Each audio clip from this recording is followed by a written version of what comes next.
Sugatan ako ng sapatos ko eh. Dahil ba yan sa sampalan nyo sa set? Nako, abangan.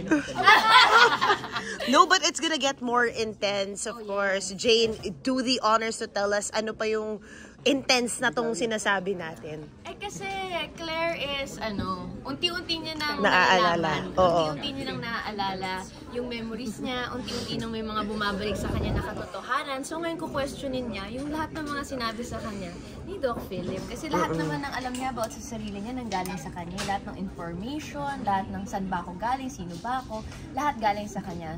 So now that she's slowly naaalala niya na yung memories niya, bakit parang hindi tugma yung dun sa memory ko dun sa nangyayari sa sinabi niya yung gano'n. So, dyan nalalabas ang palaban ni Claire.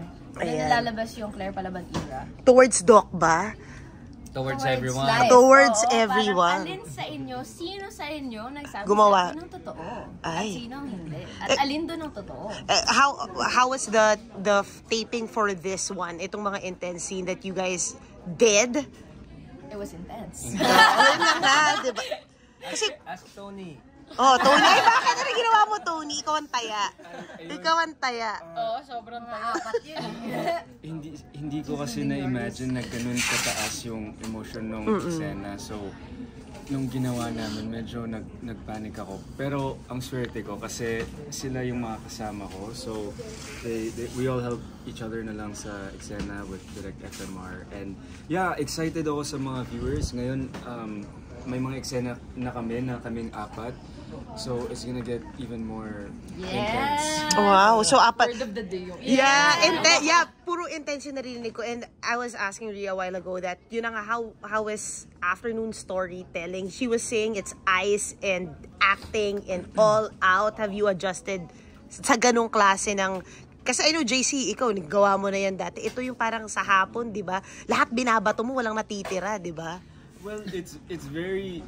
Is it safe to say niche kind of performance? I'm not sure. Like, I think the viewers want something, but also this is kind of different kasi we want to tell a beautiful story din. So hindi lang basta-basta telenovela style yung gusto naming attack dito.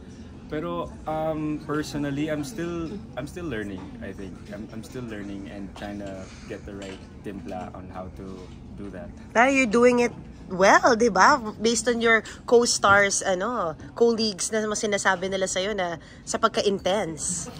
Intense. Parang si Tony kasi yung naka-experience nung rurok nung intensity na yun. Kasi parang sa akin na... Parang receiving end. Yeah, kasi... Naming lahat. At yun yung ipapalabas next week kasi. Yung first time na mapapanood nila na kami... This week ba? Yeah. Hindi, Friday na... Yes, this Friday. Anong araw ba to? Hindi ko na Hindi mo alam. So ngayong araw, kasi bukas to e-ere. So So weekend. Next week. Next week. Sorry. So paano kayo? Concept of time. Oo nga. Kasi pang ilang taping ba ginagawa nyo in a week? 3. Oh my gosh, oo. So paano kayo nagpapagpag sa character nyo? Ikaw, JC. We eat good food. Yan ang therapy mo after. And the chika. Happy. Banana Q and kamote Q always. It saves the day. Yeah. So nakakapagpag naman kayo na maayos. Alam mo kung intense yung taping kung may banana Q at kamote Q in the area. I love it. So yun yung mga set rituals. Yes. What else? Chika talaga. Sobra. Oo, kasi buti kami yung magkakasama. Kasi ang laking tulong talaga niya na you're close or you're comfortable with the people that you're working with. And Jane, congratulations sa movie nyo ni RK. Lumabas na sa wakas. Yes! So, diba? Thank you. Na-intense din yun. Wait lang. The word of the day. Parang, grabe, nung pinopromote pa lang yun, I don't know, you had sex therapist, diba? Dr. Rika. Yes. Oo. So, how was it?